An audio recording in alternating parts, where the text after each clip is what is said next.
How would you feel if I told you that every single person you love, all the feelings that you ever felt for somebody else are just an illusion and they're meaningless?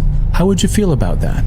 Well, that's exactly the conclusion that you cannot avoid when you ascribe to a non-dualist conception.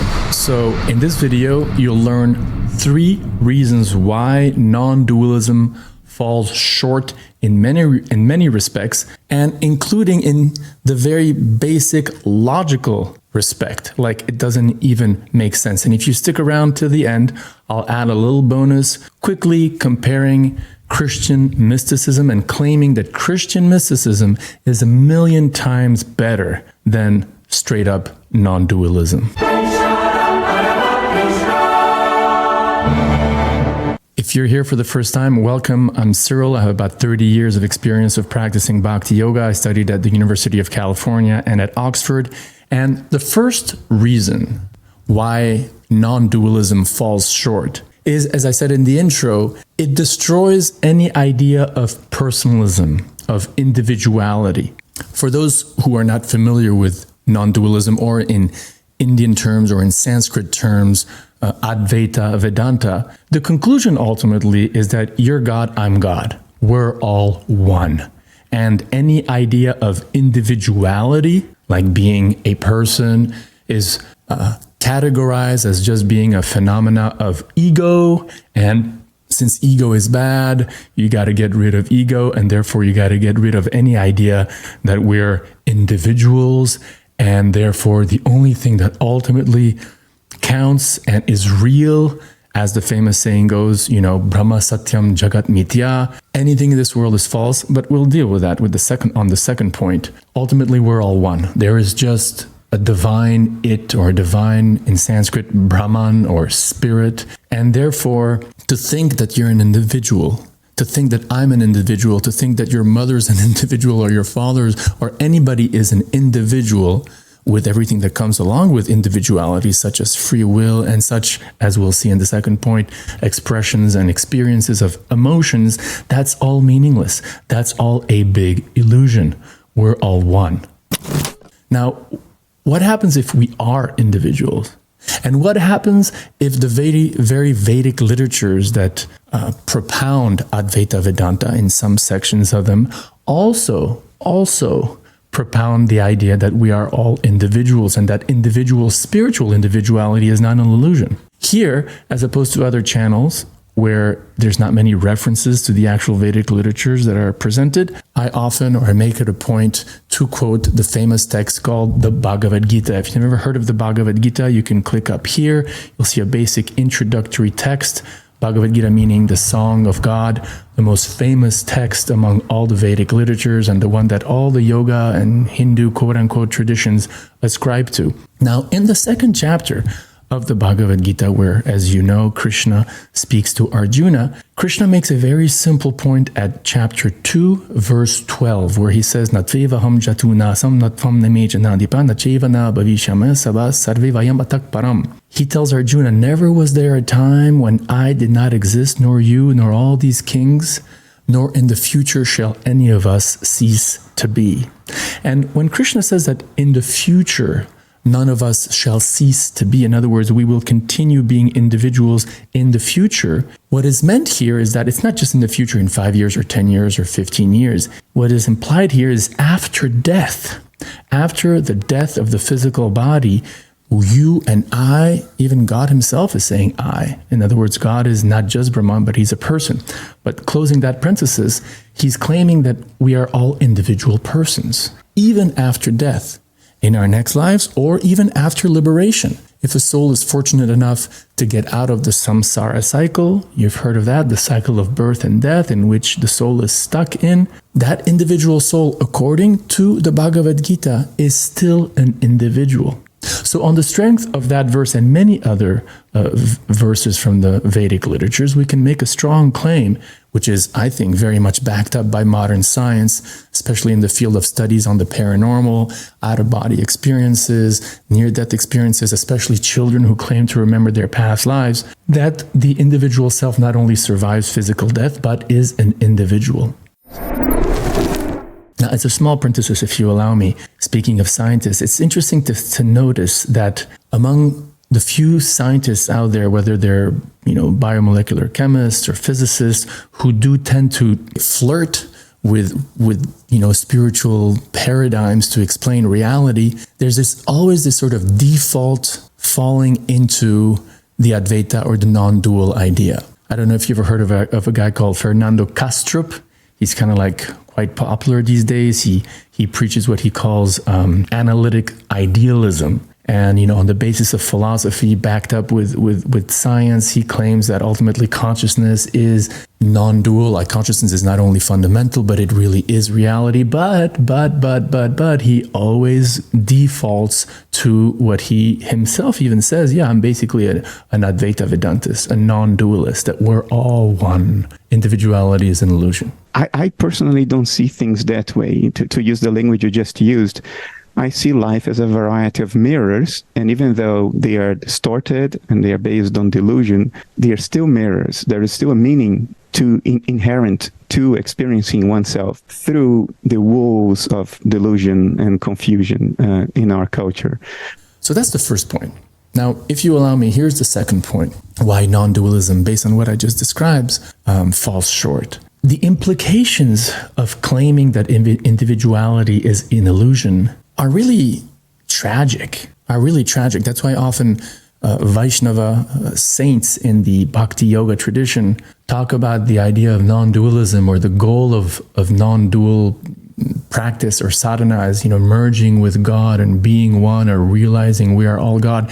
They describe it as spiritual suicide. Spiritual suicide. My spiritual grandfather, Prabhupada, and here's another link that you could, if you've never heard of Prabhupada, here's a wonderful link to his life and to his teachings. He would often repeat this theme that, wanting to become one and trying so hard to realize that we're just one, and destroying one's individuality on the plea that it's just ego, is basically trying to commit spiritual suicide. How is that? Like I said at the very beginning, if you think that we're all one, and that's ultimate reality, then emotions such as love are meaningless, especially love towards another person, because we're not persons, right? For example, here's my mother and father. Now, if I ascribe to the philosophy of non-dualism, basically these two people are not really people. They're not two persons. They were never persons.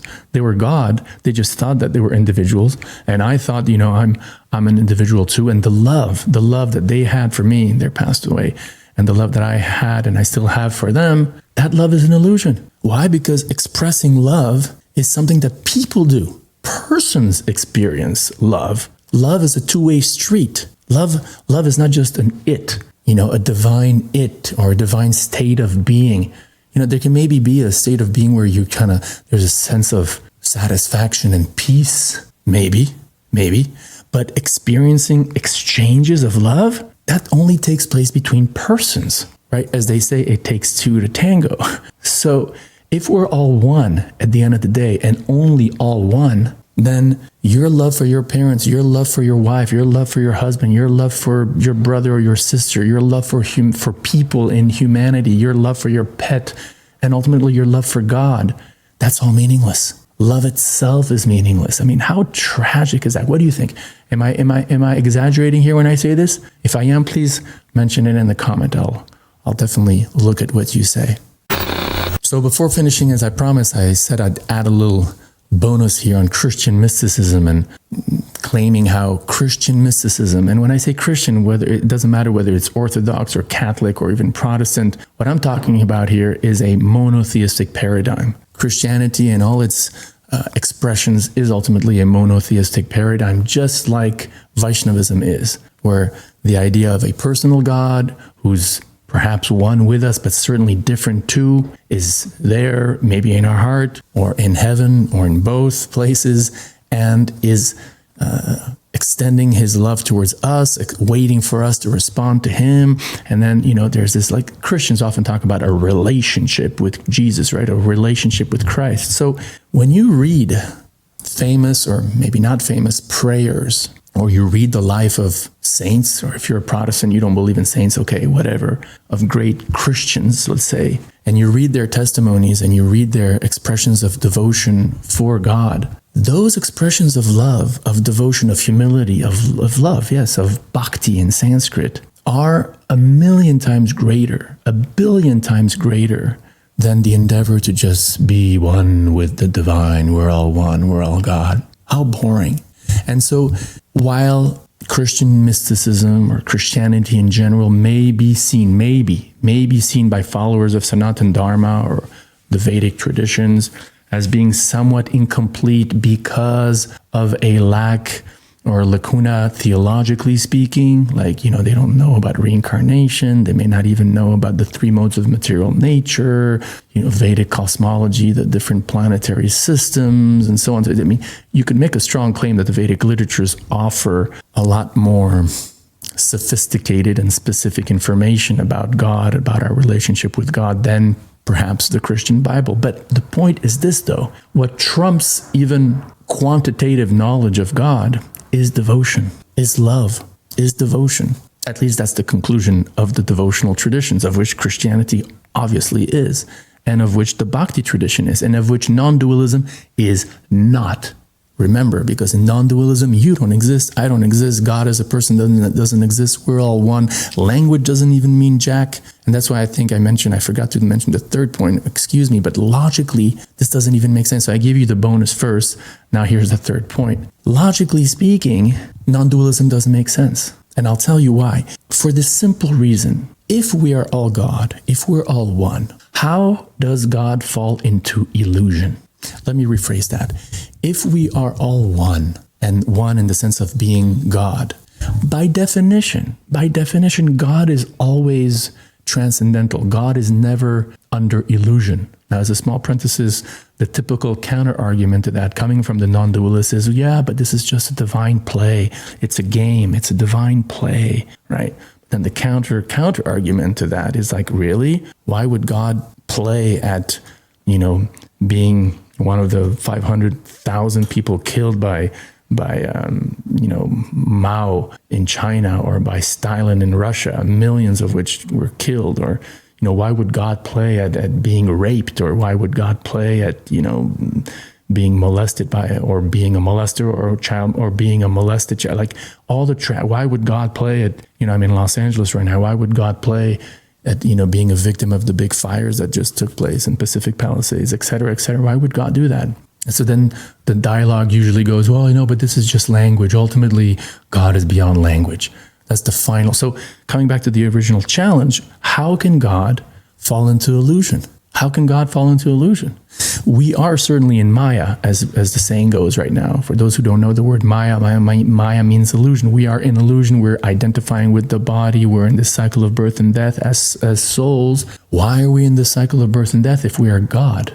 If we are God, why are we in illusion? How can God fall into illusion? That's the big question that non-dualists can never answer. And when they say something, they'll often say, well, it's a divine pastime. When you counter that argument, they'll always pull out their last joker card, which is, well, anyway, language can never adequately explain spiritual reality. Then why are you speaking in the first place? Why are you speaking in the first place?